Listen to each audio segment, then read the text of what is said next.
ओ भाई, आज मुझे कबाड़ में सिर्फ और सिर्फ 10 रुपए के अंदर ये वाला फ़ैन मिला। तो अब बहुत से लोग जो है उनको पता होगा कि ये फ़ैन किस चीज़ में निकलता है और किस काम में आता है।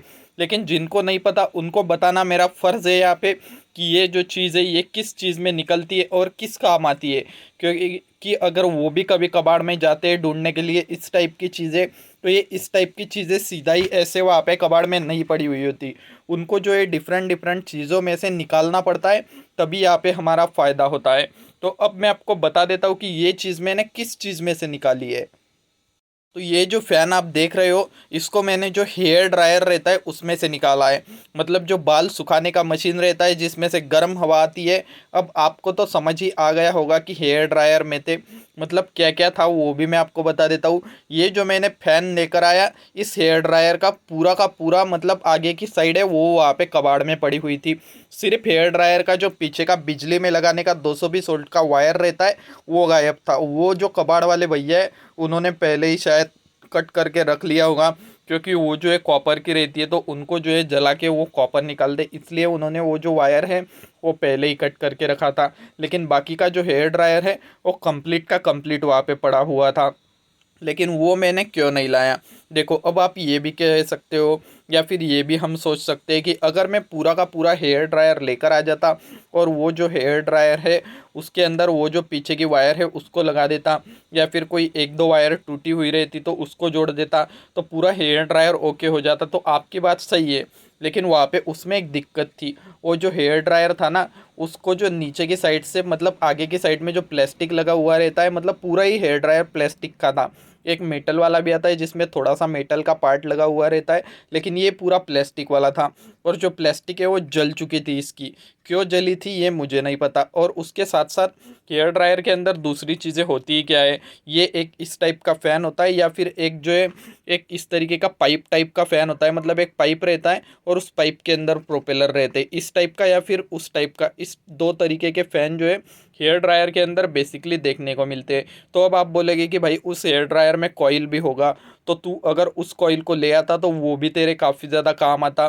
क्योंकि जो हेयर ड्रायर का कॉइल है उससे हम काफ़ी सारी चीज़ें बना सकते हैं, जैसे सोल्डरिंग आयरन हो गई या फिर कोई ग्लो प्लग हो गया, या फिर कोई भी चीज़ जिसके अंदर हम हीटिंग की ज़रूरत है, जिस चीज़ को गर्म करनी है, जैसे ग्लूगन हो गई। तो इस टाइप की जो चीज़ें होती है उनके अंदर हम जो हीटिंग वायर यूज़ करते हैं, जिसको बेसिकली नाइक्रोम वायर बोला जाता है, तो वो जो है हेयर ड्रायर में भी मिलती है, जो कि काफ़ी अच्छी क्वालिटी की होती है। लेकिन उसको मैंने क्यों नहीं लाया वो भी मैं आपको बता देता हूँ। देखो, ये जो हेयर ड्रायर था इसके अंदर जो हीटिंग वायर लगा हुआ था वो मैंने निकाला था। पूरा का पूरा कॉइल था, लेकिन उसको जैसे ही मैं खींचता, वो देखो आपको तो पता ही होगा कि वो जो कॉइल रहता है वो स्प्रिंग टाइप में बना हुआ रहता है, मतलब स्प्रिंग जैसा होता है। तो वो जो है मतलब क्या था कि ख़राब हो रखा था, जैसे ही मैं उसको खींचता तो टूटे जा रहा था, इसलिए मैं उस कॉइल को नहीं लेकर आ गया। और अब आप ये भी बोलोगे कि भाई तू पूरा का पूरा हेयर ड्रायर भी तो ला सकता था और हमारे सामने खोल सकता था, जिससे कि हमें ज़्यादा नॉलेज मिल सके, इसमें क्या क्या चीज़ें होते देखने को पता चल सके। लेकिन अगर मैं पूरा हेयर ड्रायर लेता ना भाई, तो कबाड़ वाले भैया मुझे 25 से 30 रुपए का देते, क्योंकि उसकी साइज़ थोड़ी बड़ी होती है। और ये जो फ़ैन है ये सिर्फ 10 रुपये में लिया, और जो कॉइल थी वो भी ख़राब थी, बॉडी भी जल चुकी थी, और वायर तो उसमें था ही नहीं। तो अगर मैं उसको 25 से 30 रुपए के अंदर लाता तो यहाँ पे मेरा काफ़ी बड़ा नुकसान हो जाता, क्योंकि 10 रुपए के चीज़ के लिए मुझे 25 से 30 रुपया देना पड़ता। इसलिए मैं सिर्फ एक फ़ैन निकाल के ले आया। तो अब आप बोलोगे कि भाई ये फ़ैन किस काम का आपके। क्योंकि यहाँ पे एक बात तो क्लियर है, क्योंकि ये जो फ़ैन है ना, ये इस तरीके से खुला अगर हम इसको चलाएंगे तो ये बिल्कुल भी यहाँ पे एयर प्रोवाइड नहीं करता, हवा नहीं देता। क्योंकि ये जो है किस टाइप से काम करता है मैं आपको बताता हूँ। देखो, ये जो फ़ैन होता है ये यहाँ से बीच में से हवा को खींचता है, मतलब इसके ऊपर इस टाइप का हेयर ड्रायर का पाइप रहता है। तो ये क्या करता है कि यहाँ से खींचता है और ये जो साइड से यहाँ से फेंकता है, तो जिसके कारण इसके आगे की साइड में जो कॉइल लगी रहती है उस कॉइल से हवा टकराती है और फिर आगे जाती है। तो अगर हम इसको ऐसा चलाएंगे तो ये हवा हमको नहीं मिलेगी, ये जो हवा है ये पूरी इधर उधर चली जाएगी। मतलब यहाँ पे ये ब्लोअर टाइप का सिस्टम जो है वो रहता है, तो ये इस टाइप से हवा नहीं दे सकता। लेकिन फिर भी ये जो पंखुड़ी है, ये जो प्रोपेलर है, इसको हम यूज़ में ले सकते हैं। तो इसको हम कहाँ पे यूज़ में ले सकते हैं वो भी मैं आपको क्लियर कर देता हूँ, जिससे कि अगर आपको ये कभी मिलते हैं तो आप इसको उठा के ले आना। ये जो प्रोपेलर है ना, ये एकदम परफेक्ट प्रोपेलर है वाटर पंप बनाने के लिए, क्योंकि आप देख सकते हो कि ये जो है एक साइड में इसके अंदर जो है बीच में जो एक गैप है, और इस साइड में जो है थोड़े थोड़े यहाँ पे मुड़े हुए हैं एक साइड में। तो अगर हम इसका वाटर पंप बनाते तो वाटर पंप का यहाँ पे जो आगे की साइड में पाइप लगेगा वो पानी को खींचेगा, और जो साइड वाले ये जो फिन्स है इसके ज़रिए पानी बाहर की साइड में फेंका जाएगा। तो काफ़ी प्रेशर से ये काम करेगा, और ये जो है ना ये काफ़ी मजबूत रहते हैं। देखो इस तरीके से फ्लेक्सिबल है, देखो ऐसे ऐसे हम इनको बेंड कर रहे हैं फिर भी ये टूट नहीं रहे। अगर यहाँ पे इसकी जगह पे हम जो पीवीसी के प्रोपेलर बनाते हैं, पीवीसी के जो इम्पेलर बनाते हैं वाटर पंप के, उनको हम ऐसा बेंड नहीं कर सकते। ऐसा अगर थोड़ा सा भी बेंड करते हैं, या फिर हमारा जो वाटर पंप बनाया हुआ है उसके अंदर मिट्टी या फिर कोई जो लोहे का टुकड़ा वगैरह या लोहे का जो पत्थर है वो चला जाता है, तो वो इम्पेलर जो है टूट जाते हैं। तो ये इम्पेलर अगर आप वाटर पंप में यूज़ करोगे तो ये कभी नहीं टूटेंगे, कभी नहीं ख़राब होंगे, क्योंकि ये फ्लेक्सिबल भी है और काफ़ी ज़्यादा मजबूत भी है। और इस तरीके के इम्पेलर, ये अगर आप सिर्फ इम्पेलर लेकर आते हो कबाड़ से, मतलब उस हेयर ड्रायर में से निकाल के, तो ये तो शायद आपको 2 रुपये के अंदर मिल जाएंगे। ये मुझे 10 रुपये का इसलिए मिला ताकि ये थोड़ा साइज में बड़ा है। और ये जो मोटर है ना, तो ये मोटर के अंदर जो है वाइंडिंग है वो कॉपर की रहती है, और आपको तो पता ही है कि कॉपर भाई कबाड़ वालों के लिए सोना है, तो इसलिए वो थोड़ा सा महंगा देते हैं। तो ये मैं किस लिए लेकर आ गया, ये जो आपको काला काला पार्ट दिख रहा होगा ना, ये तो हमारे किसी भी काम का नहीं है, ये तो हम भी फिर से कबाड़ में दे देंगे।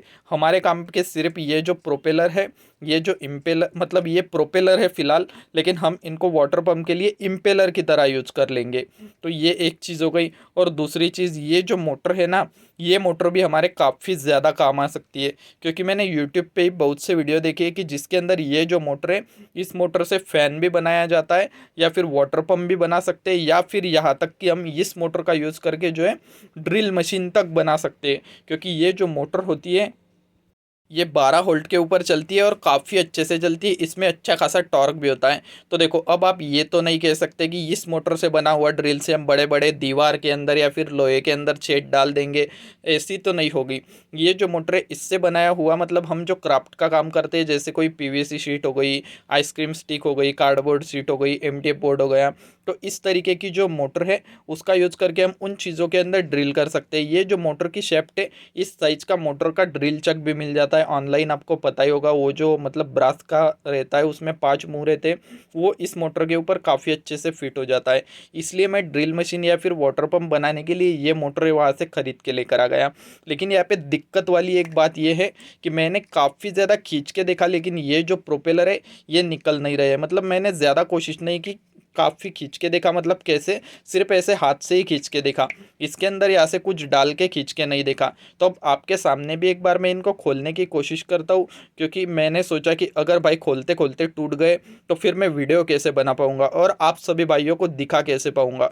तो इसलिए मैंने ज़्यादा इनके ऊपर कोशिश नहीं की, ज़्यादा ज़बरदस्ती नहीं की। तो अब जो भी कुछ होगा आप ही के सामने होगा। और आप देख सकते हो कि यहाँ पे जो है 4 डायोड्स भी लगे हुए हैं, क्योंकि ये मोटर डीसी पे चलती है, और जो हेयर ड्रायर रहता है उसमें कोई भी पावर सप्लाई नहीं होती। जो कॉइल है 200 मतलब नाइक्रोम का, उसी के सीरीज में इस मोटर को लगा दिया जाता है, जिससे कि ये मोटर भी घूमती है। तो ये तो आपको पता ही होगा, अगर आपने कभी हेयर ड्रायर खोला होगा, तो नहीं भी होगा तो अभी आपको समझ में आ गया होगा। तो चलो जल्दी से मैं 12 वोल्ट की बैटरी ले आता हूँ, और ये जो फ़ैन है इसको हम पहले घुमा के देख लेते हैं कि मोटर अच्छी है या ख़राब है। अगर मोटर अच्छी निकलती है तो फिर फ़ायदा है, या फिर ख़राब अगर मोटर निकली तो फिर खोलने का भी कोई फ़ायदा नहीं है। और वैसे ये इम्पेलर जो है, ये प्रोपेलर जो है, इनको जब तक हम खोल नहीं लेते तब तक हमारा मोटर यहाँ पे नहीं निकलेगा, क्योंकि इसी के नीचे आप देख सकते हो कि 2 स्क्रू लगे हुए हैं। तो इनको हमें खोलना पड़ेगा, तब हमारा जो मोटर है वो जाके यहाँ पे निकलेगा। तो चलो जल्दी से मैं ये काम करता हूँ कि एक बैटरी ले आता हूँ और इसको घुमा के देखते हैं, और उसके बाद इसको यहाँ पे खोलने की कोशिश करेंगे। तो गाइज़ ये देखो मैं 12 वोल्ट की बैटरी लेकर आ गया, और अब हम इसको यहाँ पे लगा के देख लेते हैं, चेक कर लेते हैं कि ये घूमता है या नहीं। तो इसके साथ हमें एक वायर का पीस भी लगाना पड़ेगा। तो ये एक जो डायोड का पेयर है उसको मैंने नीचे की साइड में लगा दिया है, और जो दूसरा पेयर है उसके साथ एक वायर का पीस लगा के यहाँ पे चाल लगा दिया है। तो अभी तो फिलहाल तो हाँ गाइज, ओ भाई, हमारा जो फ़ैन है वो घूम भी रहा है और काफ़ी अच्छे से ये जो है यहाँ पे हवा भी दे रहा है। मतलब हवा जो है वो सारी मतलब 360 डिग्री मिल रही है। ऐसा नहीं कि इस साइड में या फिर उस साइड में, यहाँ पे भी आ रही है, यहाँ पे भी आ रही है, ऊपर से भी जा रही है, नीचे से भी जा रही है, सभी दूर जो है वो हवा इसकी जा रही है और काफ़ी ज़्यादा स्पीडली घूम रहा है और टॉर्क भी मुझे काफ़ी अच्छा लग रहा है। देखो, तो देखो ये जो है, अब हम इसको उल्टा घुमा के देखते हैं कि हवा के अंदर क्या डिफरेंस आता है। तो अब आप देख सकते हो कि जो मोटर है वो उस साइड में घूम रही है। देखो, अरे यार, देखो उस साइड में मोटर घूम रही है। अब मैं जो है इसको यहाँ पे पलटा देता हूँ और फिर अब यहाँ पे हम देखते, तो अब यहाँ पे मोटर, अरे यार, ये जो मोटर है फिर भी उसी डायरेक्शन के अंदर घूम रही है जिस डायरेक्शन के अंदर पहले घूम रही थी। देखो उसी साइड में मोटर जो है वो जा रही है। तो अब ऐसा क्यों हो रहा है वो भी मैं आपको यहाँ पे बता देता हूँ। तो भाई, जब भी मैंने डायोड को देखा तब मेरे समझ में आ गया कि ऐसा यहाँ पे क्यों हो रहा है, मोटर एक ही डायरेक्शन में क्यों घूम रही है।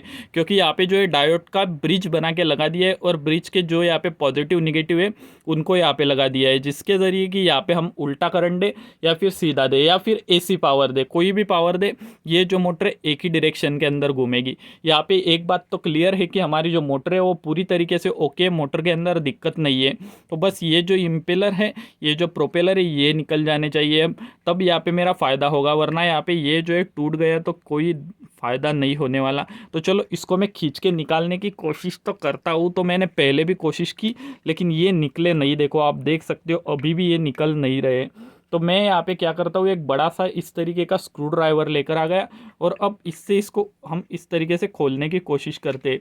क्योंकि अगर ये खुल जाता है ना भाई, तो फिर तो मज़ा ही आ जाएगा। हमारी जो मोटर है वो यहाँ पे काफ़ी ज़्यादा काम आने वाली है। तो देखो इतने ज़्यादा मैं प्रेशर लगा रहा हूँ फिर भी ये यहाँ पे खुलने का नाम नहीं ले रहे हैं। देखो आप देख सकते हो कि जो शैफ्ट है वो यहीं पे अटकी हुई है, ये निकल नहीं रही है। तो चलो देखो मैंने कितना इनको बेंड कर दिया है फिर भी ये यहाँ से निकल नहीं रही है। तो चलो ऐसे तो अगर मैं करूँगा तो इम्पेलर ख़राब हो जाएंगे या फिर मोटर के अंदर भी दिक्कत आ सकती है। देखो पीछे की साइड में जो है ये मोटर का जो शेफ्ट है वो अंदर की साइड में जा सकता है ऐसे खींचने के कारण ज़्यादा, और इसके ब्रश ख़राब हो सकते हैं। तो मैं इसको निकालने का एक ही तरीका यूज़ करूँगा। मैं क्या करूँगा कि एक मोटर के शेफ्ट लूँगा, उसको यहाँ पे रखूँगा और ऊपर से पीटूँगा, जिससे कि ये मोटर नीचे की साइड में निकल जाएगी। तो इस तरीके से मैं इसको निकाल लूँगा। तो गाइज बस आज के लिए इतना ही। तो आई होप आपको ये वीडियो अच्छा लगा होगा। तो इसी तरीके से अच्छे अच्छे वीडियोज़ मैं हर सुबह 8 बजे आपके लिए लाता रहता हूँ। तो आप इसलिए इस चैनल को सब्सक्राइब करके रखो, उसके साथ साथ नोटिफिकेशन बेल ऑल पे सेट कर दो, जिससे कि आपको ऐसे ही वीडियोज़ मिल सके। तो चलो मैं मिलता हूँ आपको कल सुबह 8 बजे, तब तक के लिए बाय बाय गाइज।